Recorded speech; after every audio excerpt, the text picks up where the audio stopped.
Today on Down with Dee Dee, my mom will be having a conversation with BWB Positivity. DWD. What? Wait, no, BWB. I'm DW. Wait, Down with Dee Dee. You know, oh my God. Oh yeah, we are so close. Yeah, last night when I was doing your I do comments for all the guests in the website, and I was going BWB on DW. Oh God. And I'm dyslexic, so I was like, everything was all over the place.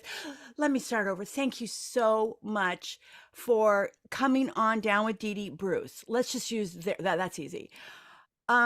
Bruce, I am so excited to have you on because I want to introduce you to all of my followers and people who listen or watch my podcast or just even my Instagram, because I've been following you for a while and yes, stalking you. And I just freaking adore your energy and what you're doing with your sobriety. And it's infectious. And Oh, thank you. I just was like, ooh, I love this guy. So it took me a while to get the courage to ask you if you would be on my. I'm so glad you did. And it's so lovely to meet you. And thank you so much for having me on your podcast and for gearing up the gumption to ask. I too have been following you, and just the energy and what you give is just not replaceable. And I can't thank you enough for that. So to have our paths cross is really an honor.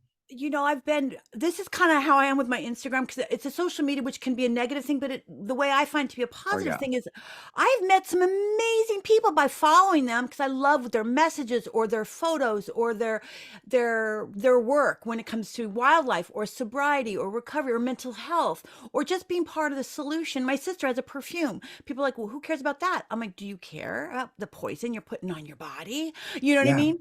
So I think that we all are kind of part of the solution if you choose to be. And this is what you're doing with your sobriety. And this is what I love about this show is that there's so many people, still struggling out there.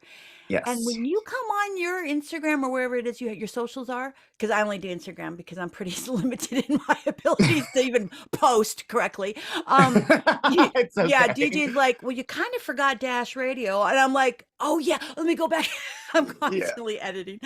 But you just you don't give up. And what I love is sometimes when you pop on, you're like, hey man, having a bad day. Yeah. And you're just real and raw. And then my heart goes to you and I go, oh, I just want to reach through your podcast and go, oh, come here, let me give you a hug. And when I tag it or heart it is what I like to say, and I say, I say a little thing, I am hugging you, right? Yeah. Yes, you are. Absolutely. The response is incredible.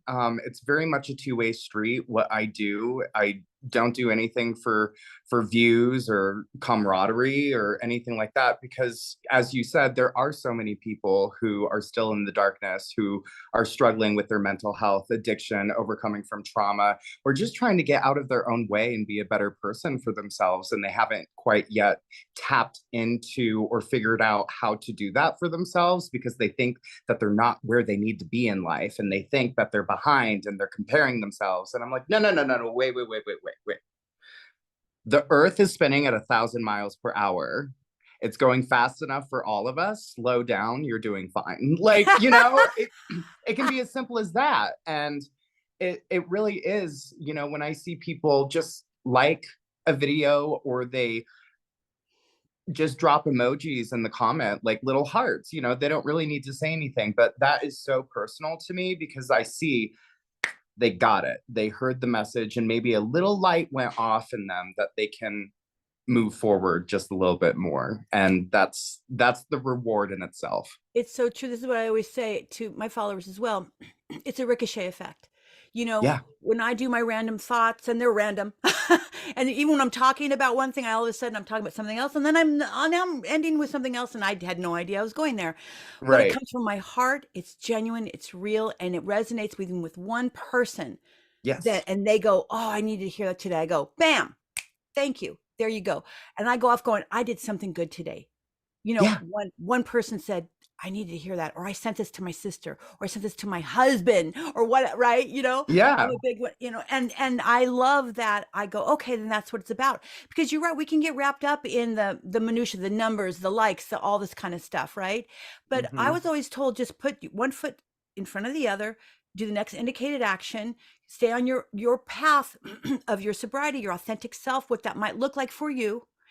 It may look different than everybody else's, but here's the catch. That's okay. Yeah. I mean, I noticed that you don't have a cookie cutter way of doing this. You're doing it your way, Yeah. right? Hmm. And with no apologies. And other people are like, well, is he doing the 12 steps, or is he doing, what is he doing? I'm like, I don't know what he's doing. I don't care. But he's doing it and it's effective, right? Yes.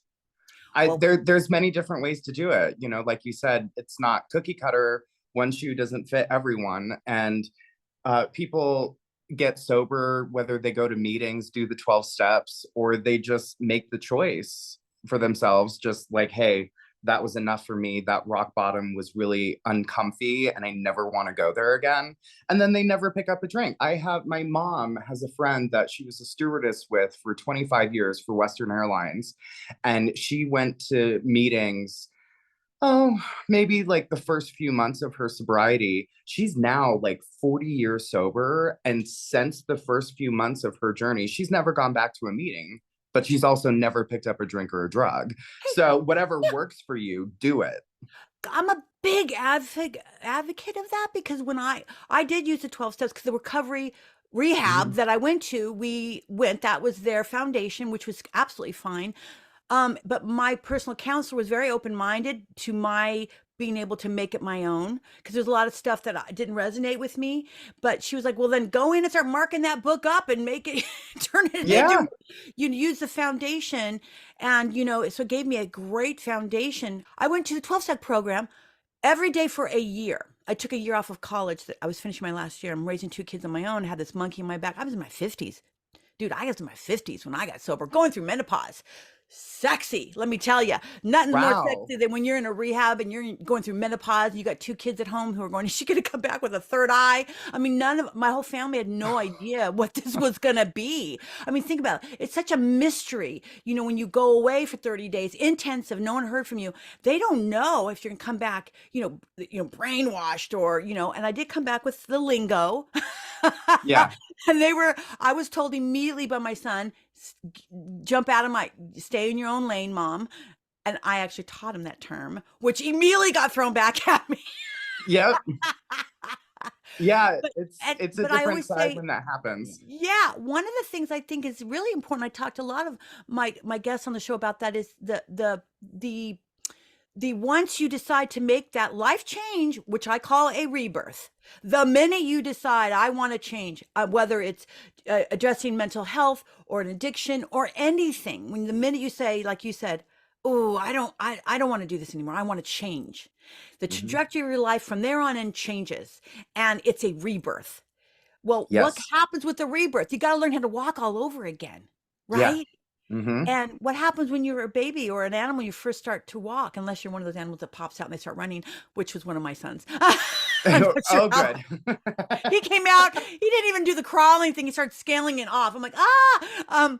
But Oh my gosh. these normal children, you walk and you fall. You get back up. You walk. You fall. You know what I mean? And early sobriety is no different. It's sometimes learning to strengthen those sober legs or recovery legs or mental health new legs, whatever you want to call it, is literally learning how to walk again. And when you view it that way, hopefully one can have a little compassion for yourself and each other. Hmm. It's not, oh, they're not using anymore, now they should behave normal, is what the people around you would say, right? And Yeah. I'm like, define normal, motherfucker. Really? I Really wasn't though. normal when I was born, and I'm not gonna be normal now that I'm sober. I'm probably gonna get even more weird. Yeah, well, I know I did. Yeah. I know I did, but I wouldn't have it any other way. Once you make that choice and you really, I love how you said that. It's the rebirth, and then you have to learn everything over again. People Yeah. think that, oh my gosh, it's just going to be amazing when I get sober or when I start doing the next right thing for myself, for whatever journey it is that they're on in their healing journey. And yes, it is amazing because you're present. Yeah. and you're there and you're able to make the next right choice. But it is just as hard and just as painful. You know, I was numbing from with drugs and alcohol for so long that when I sobered up, I had to feel. Exactly. What? Like everything that I was running from, I now had to go and face that. And it is, if you let the excuse, it, for me, it allowed me to relapse again and again and again. And then finally I was like, just go through it. Yeah. Just go through it. And then my life blossomed in a way that I can't even explain. And that doesn't mean every day is amazing. You know, I'm here with my mom who is entering the end of her life and taking care of her, and feeling those emotions and watching her go through that is incredibly painful. She's my mother, you know, but I'm able to do it because I am present and because I'm not destroying my own life. If I was destroying my own life, I would be no help here at Yeah. all. You know, you made actually a really good point there. I always say relapses are like getting knocked down in the ring. You Mm-hmm. can look at the going down, getting knocked in the head or whatever, and going down, or you can focus on that fighter got back up again. Yep. Got right back up again and stayed in the goddamn game. Excuse my language, man. Today I'm just like a trucker. But I'm right. You got me riled, baby. But you know what I mean? And people are like, oh, they relapse like crazy. I'm like, hold on. That to me sounds like someone who's fighting for their life. And They're trying. trying. They're not giving Yes. up. Yeah, but how can you keep relapsing? First of all, I don't understand. I don't expect you to understand because you don't have the disease of addiction. I mean, so Mm-hmm. there's that, and that's okay. It's any more than I expect them to understand what it feels like to have cancer. They don't understand that either, right? That's Yep. okay. I have compassion. I leave space and room for you not to understand that.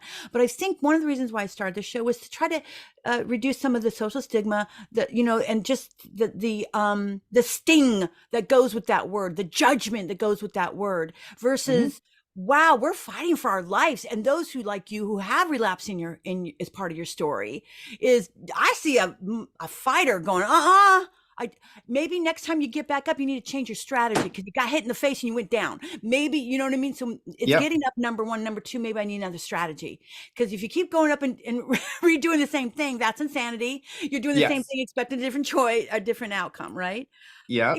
If there was one thing you can say about your recovery or sobriety that really is just something that warms your heart, or I don't know, resonates with you, what would you say it is? Because for all of us, it's something a little different. For me, it's the shame.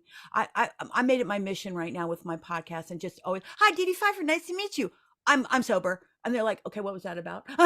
And I'm like, Yeah. just trying to get rid of that social stigma so that I can help reduce the shame, because shame keeps you in your disease a lot longer than you need to be. Oh, absolutely. Yeah. Mine would be the guilt. Mine Oh, would be guilt if, you know, and I think that goes neck and neck with shame. If, and you just said it, if you hold on to the shame and you hold on to guilt or the pity party, like, oh, poor me, you're going to stay down, and you're going to stay stuck, and you're going to beat yourself up. Your addiction is beating yourself up enough. You don't need to do any more than that. So the last time I relapsed, the very next day, was I hungover? Yes. Did I have shame and guilt for a second? And I immediately kicked it out the door. I was like, nope, that's just gonna hurt me. So I actually don't care that I relapsed. What I care about is that I am sober right now and I'm gonna move forward. Sure, I feel like shit. Yes, but you know, I don't have to feel that way ever again. And that's what I'm going to hold on to. And that's what gives me motivation and hope and inspiration to keep going. And then the next day, that relapse almost seems like it was so far ago, but I don't forget it. I yeah. really never forget it, because as they say, you know, those things that you forget, you're doomed to repeat. So holding on to it as healthy as possible, but to be able to let go and forgive yourself and not care about the worries or the opinions of others of what their stigma might be against your own disease that you are going through, that they are not going through. It doesn't really matter. What matters is that we're making the next right choice for ourselves. And if we can do that and just keep going and be better than the version we were 5 minutes ago, then you're doing the right thing and you're right where you need to be. And that's what I have to remind myself when I fall down. It's not why I fell down. Yes, I have to look at that strategy, as you said, of like, okay, where did I trip up here, and not repeat that again. But it's not about the falling down. It's about how quickly I got back up, and how much farther I got, and how much further I keep going. It's just a beautiful thing. And for anyone who's struggling with it, I really want you to know that there's so much help out there, 12-step programs, counseling. I mean, there's so many different platforms now online where you can go, like BetterHelp. If you don't have insurance, yeah, it might be a little expensive, but is the investment for yourself worth it? Maybe stop going out to dinner where it's $100 a plate and put that towards your better health, or, and not everyone can afford, but you know what I mean? So, and there's also 988 that you can dial 988 988. And I think it's the mental health crisis hotline, where people are just ready, willing, and able to help you. You're never alone in this, which is why I wrote, I'm going to shout out myself here. I love this. I wanted you talk about your book, because after I graduated from UCLA like 5 years ago, I swore I'd never read again or do research paper again, because it was really hard. I was 10 years in college, and I'm a right brain person. I said, I will never read again. And they're like, that doesn't make any sense. But let's talk about your book, because I do want to read it. Oh, thank you. Yeah, no, it's exactly why I wrote my book. It's called How to Breathe While Suffocating, a story of overcoming addiction, recovering from trauma, and healing my soul, by Bruce W. Brackett. It's on pre-order now, anywhere that books are sold. And I first started to write it because I wanted to get it out of me and just put it on paper. I really didn't care if anyone read it. I just it was almost like journaling for me. Oh, yeah. And I started it 14 years ago, and then I went through a plethora of different addictions and distractions and sex addiction. And I mean, I went loose in New York City. Well, addiction is whack-a-mole. We know that. So people, it's whack-a-mole. Yeah. And I want that to be very specific, that I chose to put that dream down on a shelf and to destroy my life. And I went back and forth doing this for 14 years. And then finally, when I really started my sobriety journey, I've been sober from hardcore drugs for almost 10 years now. And I'm in my first year with alcohol and weed and, so it's still something I struggle with, but I wrote this book.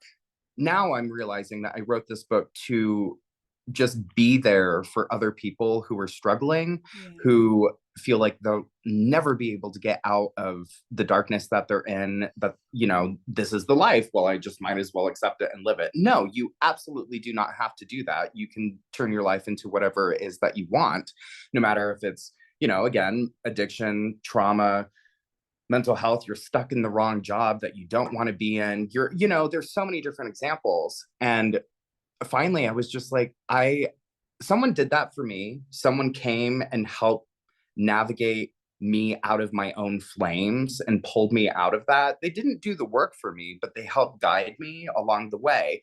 Therapists, counselors, rehabs, inpatient, outpatient, you name it, So to have that be a part of my life, I was like, now that I'm on this side of the fire, how can I do that for others? Which is exactly why I wrote this book.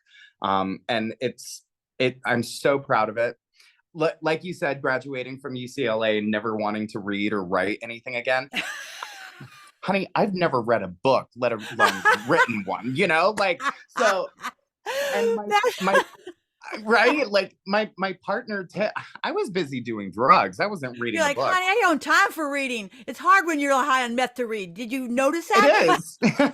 I know. Well, they tested me for college, and they said, well, when I graduated in 82, well, you probably weren't even born. They had no cell phones, nothing. And they said, so they gave me an assessment, and I kept asking, there's a typo. And they're like, what are you talking about, ma'am? I said, well, it says 2 plus X equals 5. There's an X in there. That's a typo. What is it supposed to be? They're like, that's what you need to solve. I said, but there's an X with numbers. They're like, ma'am, it's algebra. Right. Yeah. I said, well, but it's they're like, oh God, just put an answer down clearly. Yeah. Like I didn't, you notice I keep getting like in this beautiful light. I know. Yeah. It started when you started talking about this help that you got. And then I became Like all of a sudden embrace. Wow. Okay. Oh, wow. Now I'm in a cloud. Look, you've got like rainbows happening here. Seriously? Yes. It's because of you. I'm telling you, your energy. Like I sometimes just go like this. I go right to you and like the animal videos on my Instagram and then my friends and I tag it, But when you, oh, there we go. And then when you come around, I go, I don't care what he's saying. Sometimes I can't turn the volume up because it makes my dog bark. I don't know why your voice makes my dog bark. I think he's talking to you. Well, and it also might be the fan. I think it's yep, the fan for sure. So Yeah. sometimes I have to hear it so low. I'm not sure what you're saying, but I feel your energy and I just tag it anyways. So I Oh, think thank that you. this is the universe just going, oh, we love this. Because I keep getting all now it's gone. What the you You're are being visited amazing. by the angels. Well, let's go there. Let's go there. Can we talk? Well, first of all, your book. We're going to help everybody know about your book. For those of you who actually like to have a book in your hands, especially like when you're flying or it's just some people now are actually going under trees and going outside and actually reading a book again. We're going back to that, getting Yeah, your and face I love that. out of your phone, out of your computer, out of your like, well, I can have it on my iPad thing or whatever that is, and I'm like, or you could do a book. Yeah. Pick a different hobby. Yeah. Well, Yeah, it's very personal to me. It is available now on pre-order, Amazon, okay. Barnes and Noble, your local bookstore. You can go and you can have them pre-order it. It will be available April 9th on the shelves. You'll be able to have a physical copy of it. And I will be doing the audio version of it as well. I'll be Oh, nice. narrating it, and that will come out sometime in June. So How to Breathe While Suffocating by Bruce W. Brackett, and I really I love appreciate it. you. I am so excited. Are you going to also, you have your fans on your Instagram. You do this amazing. I was trying to tell my sister how you do this thing where you jump up in the air. I can't even I'm like, oh my God. And I was trying to describe it. She says, what are you doing? I go, I can't do it the way he does it, but it's like negativity be gone. He does this kick in the air. And she's like, I trust you. And okay, wow, cloud again. So for those who are listening, not hearing, there's this phenomenon going on with our video right now. Oh wow, even I see all these colors coming in. Yeah. There's a frequency and an energy change that's happening the visual aspect of this podcast, which is really special. And it bleeds right into, I think that's my cue to say, oh, here we go. BWB. That's what I will always call you. Sorry. I have no idea this Bruce name guy. BWB, do you believe in the paranormal or the supernatural? And if so, why? And if not, why? As my cloud and rainbows surround me visually. Right. I know, as you're being visited. Yes, I absolutely do. I've had actually quite a few experiences with it. And even while I'm here with my mom, I do believe that there is paranormal, another world. I believe that there are things that are around us right now that we, in our human capacity, are not able to see. My partner, Teo, and I have been visited before on vacations, and we were in this love shack in the Poconos at a resort, and we were both in bed in the middle of the night, and he woke up and he saw this green mist floating around the room, and I mean, it was solid because it went behind a pillar and reappeared again. And he's kind of starting to be like, Bruce. And he starts to shake me to wake me up. And I mean, he is trying with all of his might to wake me up. Nothing. I would not wake Oh, up. I would not wake up. And then in the morning, when he was telling me about this, I was like, well, it didn't have any business with me. It had every business to do with you. So that was all about you, you know? And yeah, I've had different energies where after my grandfather died, and I mean, it was like maybe a year and a half, 2 years after he died. And I ended up having his dresser moved down from his room down to my room. And I opened up the dresser drawer, and it was an which I've opened many, many times since his passing. But this one time I opened it, and the smell of him just, I mean, it was like he was in the room, which he mhm. probably was. Um, Wow. and same situation when he passed away.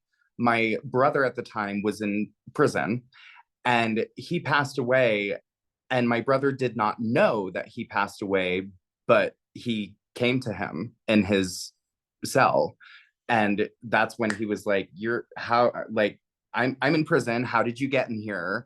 type of a thing, and actually saw him. And I've even posted videos in my house in the Poconos where you can see orbs start Oh to yeah, I dance love around. orbs are like little puppies. Yeah, Yeah, yeah. orbs And are I like, mean, just right now in this experience watching you and having the energies of the I'm back. sun mixing, and I don't know if there's a window by you or what, but there's a lot of, I mean, for lack of a better term, a pink cloud that's happening. Oh yeah, in sobriety. Let's explain what that means in sobriety. That's for people who are normies. I get a lot of normies who follow me. Yeah. Okay. So the pink cloud basically is right when you become sober and life gets really good. You feel good. You think oh God, I've got this. And, everything's going to be hunky dory from now on. And then you hit the end of the pink cloud when you really start to feel things.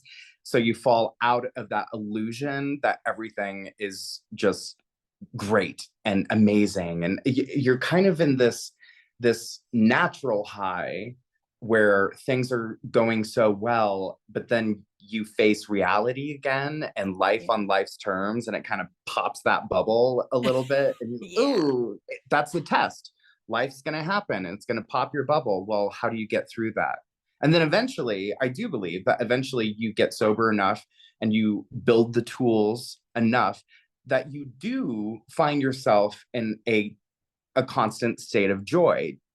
Anger can come through that, sadness can come through that, grief can come through that, every emotion and feeling can come through that state of joy. What I've learned is, oh, everyone just wants to be happy. Everyone just wants to be happy. That's the goal in life. People just want to be happy. Snap out of it. That's not the reality. Happiness comes from happenings which begin and end. Joy is a state that you can be in no matter what feeling and what emotion you're going through. You can still find a place of gratitude in that moment if you're tuned enough, if you're willing to do that work for yourself. Yes, of course. And people come to me all the time with negativity be gone. It's not a reality. Like, they think I'm delusional thinking that negativity is not real. No, that's why I say negativity be gone, because I identify that it's real. I identify that if I give into that, I'm going to stay there. I'm a huge manifester. So if I give into that, that's where I'm going to stay. But if I choose, even if I don't want to, if I choose a different side of it, okay, well, I'm going to find gratitude and I'm going to find one thing that's positive and I'm going to go in that direction. Mm-hmm. Look at what happened to my life. It exploded in a way that I can't even explain and that I'm so grateful for. And it's all about the choice of the direction you want to go. Absolutely. It reminds me of that saying, which I have to remind myself of often. Pain is inevitable. Suffering is optional. Oh, I love that. Yes, absolutely. I forgot I had written that. I was wise at my young age, in my teens, to a friend of mine who was having some issues, and she's also in her 50s. I'm about to be 60 next week on the New Year. I'm a New Year baby. Oh, happy birthday. Yeah, she's turning 60. I'm not doing 60. That is boring. I'm doing 60. Okay. I love that. Yes. Now, when you get to your 50s, which you will, when have your 50 party has to be like, just do something fun. And then 51, 52.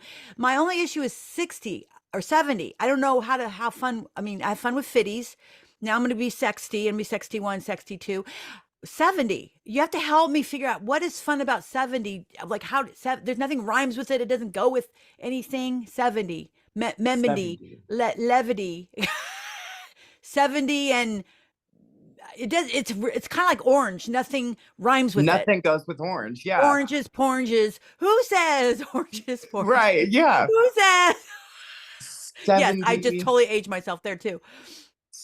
But you're right about that. I always talk about thoughts became feelings becomes behavior. It's a triad. And Yes. and I love and Dr. Joe Dispenza, who I follow because I think he's really an interesting, smart man, says we're going to change the world when we change the way we think. Right? If you Mhm. think, if you change the way you think about yourself, change the way you think about your addiction, your disease, here's another one. I love this one. You have a story. You are not your story. Yes. That one, Yes. when I heard that in rehab, something clicked, because Mhm. I was my story for so long.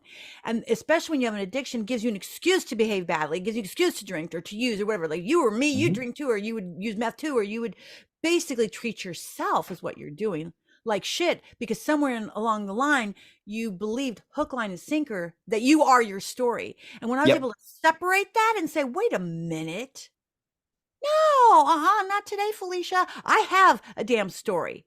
And Yeah. the minute I actually made that separation was the beginning of my rebirth. And I knew going back to drinking, smoking cigarettes, and everything else I was doing, right, just allowed me permission to become my story again, like that victim again. And and that's why I see people like you and all the thousands and millions of people around the world who are doing what we're doing, right, in their way. I go, yeah, that's right. You go. Yes. You go, because let's show everybody what it's like. Like you said too, life is hard. Whether you're a normie or somebody in recovery, life is hard. Sorry, you ain't gonna get around that. So Yeah. drinking or using your DOC is just keeping you further away from, like you said, finding that place of joy, like Yeah. true joy, right? Those moments like right now, the joy that I'm experiencing doing this podcast with you, having you as a guest, is so exciting. Oh, and by the way, you're going to be the first one launched on Down with Dee Dee that we're just doing one. We're going to one a week. We were dropping 3 a week. It was kind of crazy. Now we're just doing one a week. And I just want to say I'm really honored and proud that you are going to be our very first one a week Down with Dee Dee guest. Oh, And yay. yeah, I'm really excited. I said to DJ, I was like, I know who I want for that, to drop that one a week. Because some people are going to be like, oh, I'm not going to have 3. I'm like, not now. we need to Yeah. kind of make this palatable for a minute, and then until we can regroup.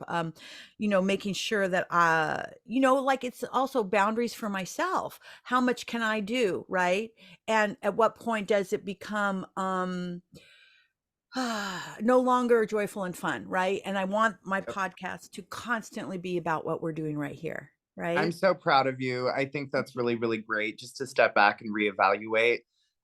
It takes a lot to do that, because well, for me, I'll speak for me, and I was posting every single day, if not twice a day. And then Yeah. eventually I just got so burnt out. I was like, I'm not going to be able to keep this up. Like, eventually it's not going to be real anymore. And Yeah. so Yeah. I've really slowed down with it. And when I feel called to post, I do. And when I don't, I don't. I love that. I love that too. Cause yeah, I went dark on my social media and I didn't mean to. And people were like, hey, what's going on? Where are your random thoughts? I love them so much. And then I felt really good. Like, oh, I need to do one. And I thought, ooh, if it becomes a chore, then they're not going to get my authentic self. Hmm. They're not going to get Dee Dee rambling and the cat running Yeah. through and me trying to keep my thoughts clear. Cause that's one reason why I do them, is to kind of wake up and try to get my thoughts clear and give from my heart, my soul, my mind, my being, my wisdom, all that stuff. And when it becomes like, oh no, I haven't posted in 5 days, it's like, that's okay. That's okay. Letting everybody know it's okay, right? I Yeah. love that. Okay, here we go. Here's the big burning question. Are you Okay. ready? Yes. BWB, what animal would you be reincarnated as and why? And I'm going to reach out of frame for a minute and grab my coffee. Okay, great. Yes. Get your cup of love. Okay. The burning question. Cup What of animal? love from New A cup Mexico. of, oh, it's beautiful. Oh, I love Handmade, that. handmade from Um, beautiful under a tribe in New Mexico. Yeah. Mine is a logo of my dad's fly fishing company. He's a bamboo fly rod builder, and this is sweetgrass rods that he's been in Oh, company wow. with the yin and the yang of the fish. Wait, so your dad made come on, help me out. Why am I brain dead? I need more coffee. He makes bamboo fly rods for fly Yeah, but he fishing. made it into a yin and yang Oh symbol. yeah, yeah. Your dad Oh, did that. he's very I mean, Amazing.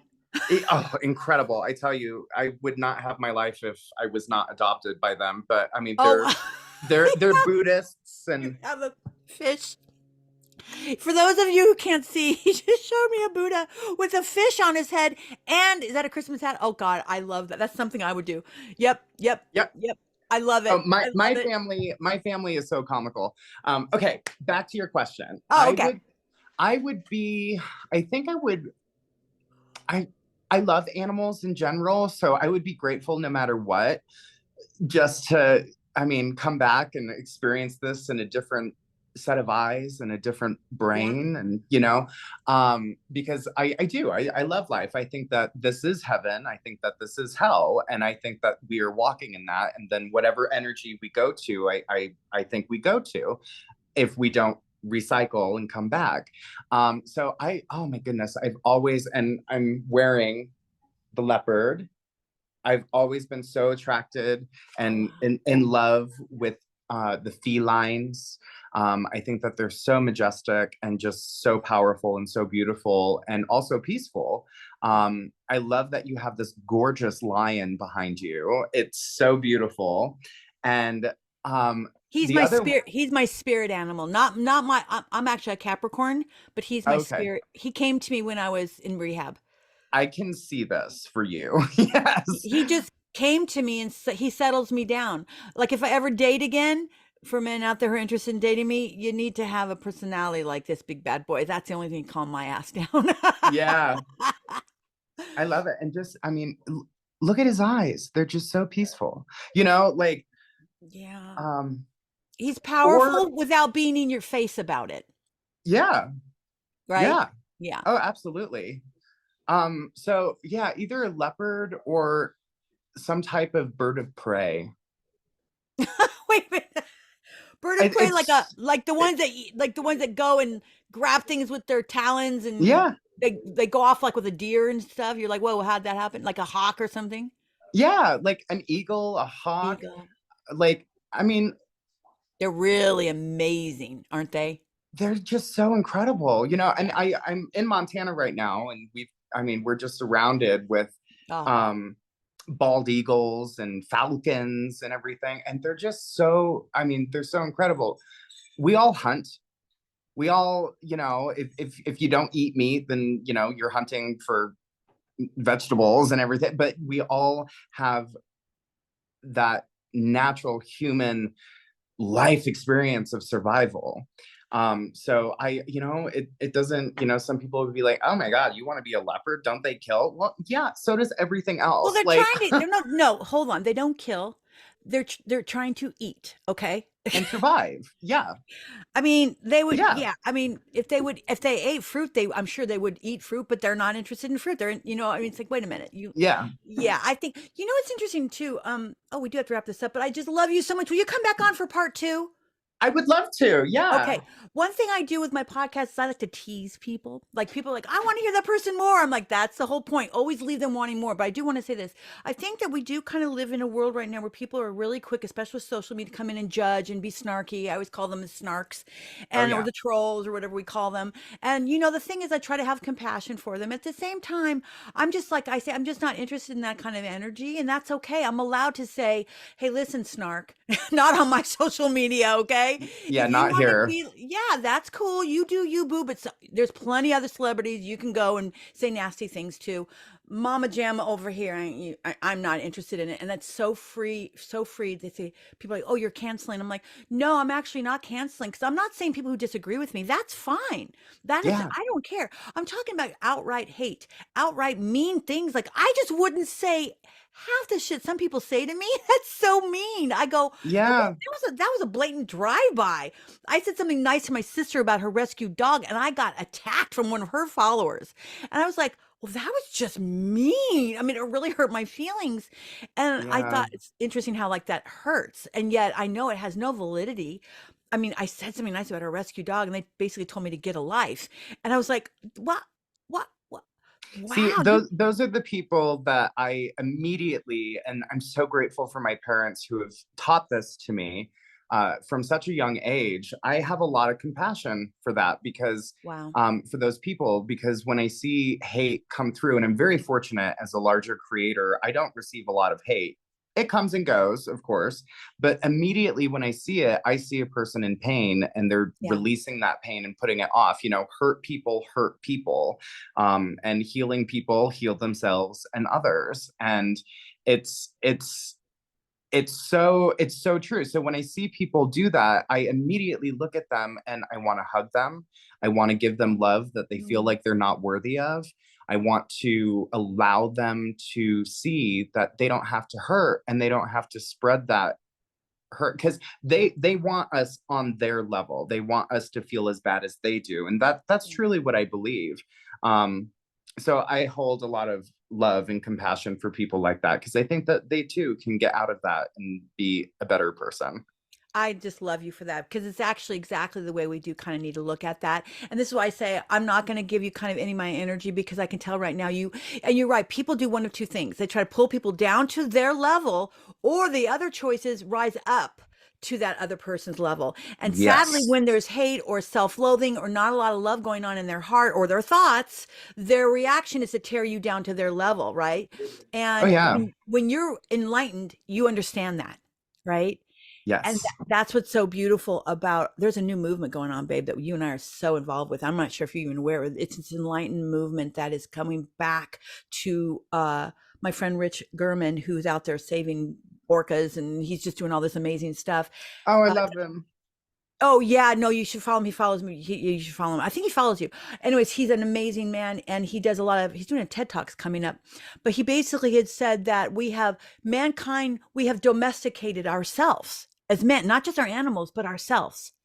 Yeah. So we're not in tune anymore to the animals on the planet that we all are part of.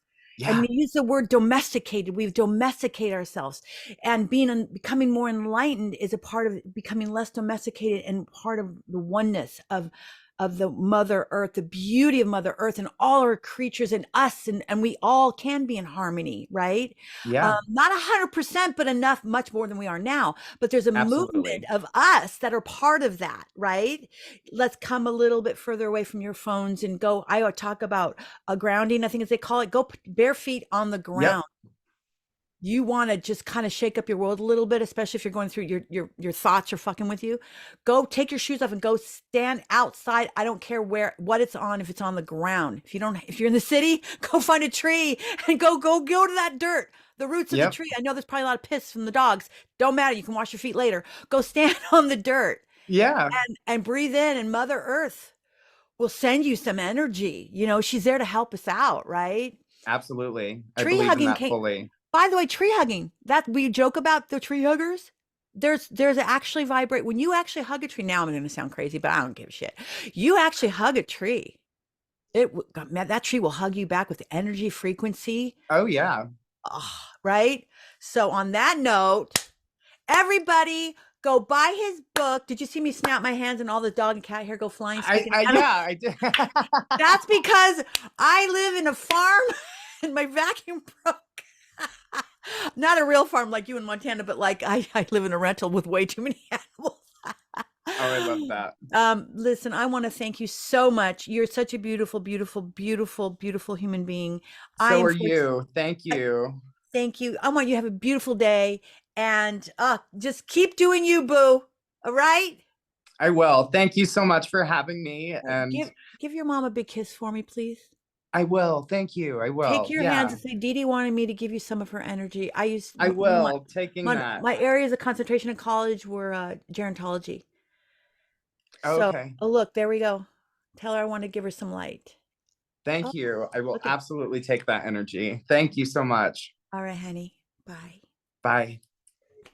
For more information on today's guest, check out the show notes below or visit our website at www.downwithdede.com.